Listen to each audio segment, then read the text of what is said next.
Salam saudara-saudara yang terkasih di dalam Tuhan kita Yesus Kristus. Kembali lagi bersama saya Juldinus, di mana di video ini saya akan membahaskan satu tema yang berjudul apakah yang dimaksudkan dengan kata mati di dalam Kejadian pasal 2 ayat yang ke-17.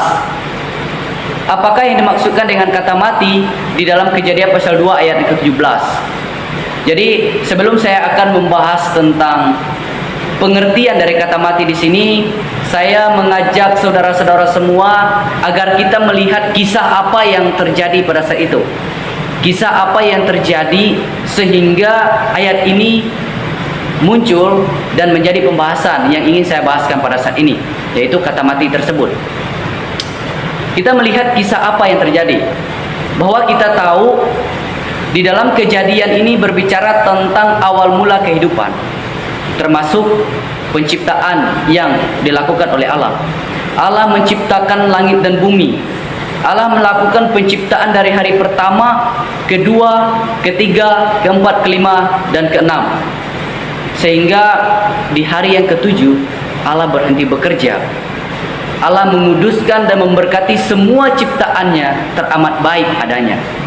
Nah, jadi saudara-saudara, kita melihat bahwa kita sudah tahu ini berbicara tentang awal mula hidup, yang mana pada saat itu di dalam penciptaan hari yang ke-6 Allah menjadikan manusia.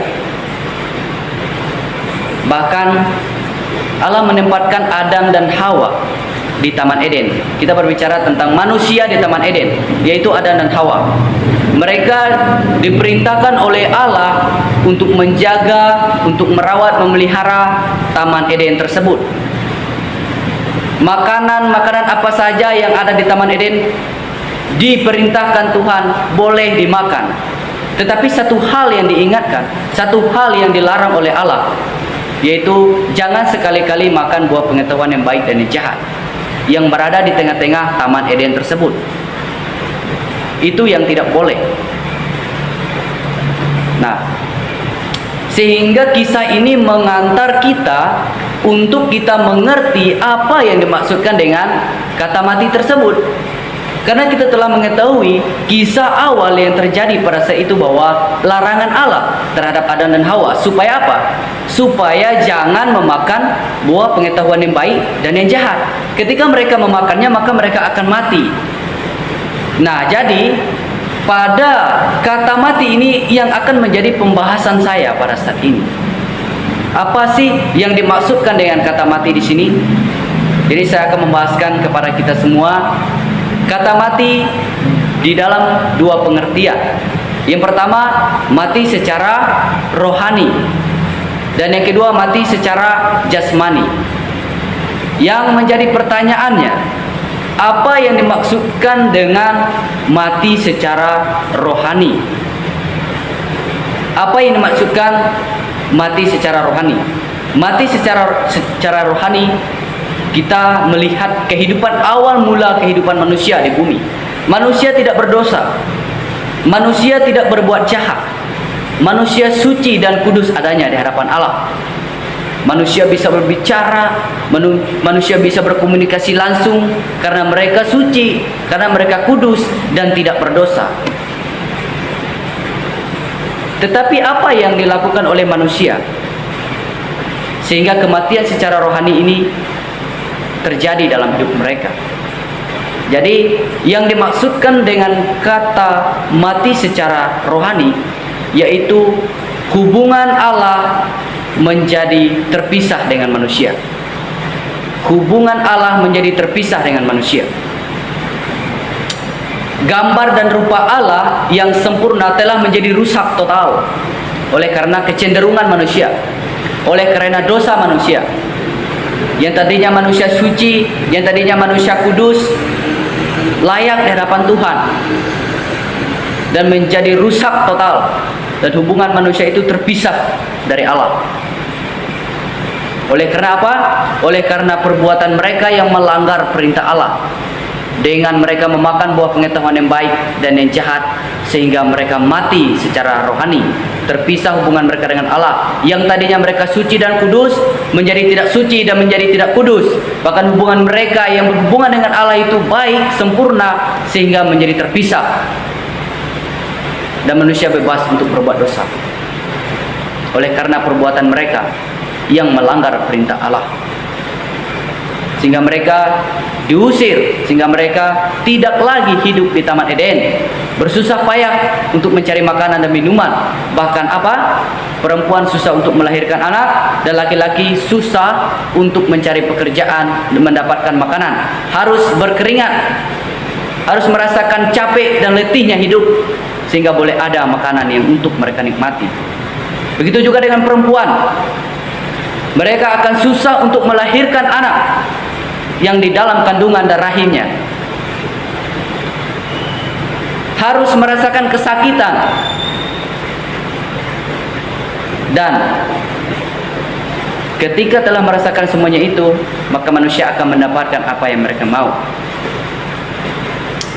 Jadi mati secara rohani adalah terputusnya hubungan manusia dengan Allah, rusaknya gambar dan rupa Allah. Yang tadinya manusia kudus dan suci, dan sekarang menjadi tidak suci dan tidak kudus, sehingga manusia menjadi berdosa dan hubungan mereka terpisah dari Allah. Itu dimaksudkan dengan mati secara rohani. Dan yang kedua tadi, mati secara jasmani. Apa yang dimaksudkan mati secara jasmani? Mati secara jasmani adalah kita melihat kehidupan manusia yang cenderung berbuat dosa, yang tadinya tidak punya pikiran dan keinginan untuk melakukan dosa ini dan tidak melakukan dosa itu, dan sekarang manusia itu cenderung sekali yang namanya berbuat dosa. Dosa apa saja yang sering mereka lakukan dan yang sering kita lakukan? Banyak hal yang kita lakukan. Jasmani kita selalu omongin orang lain. Kita selalu punya keegoisan di dalam diri kita. Kita selalu memiliki keinginan hawa nafsu yang berlebihan.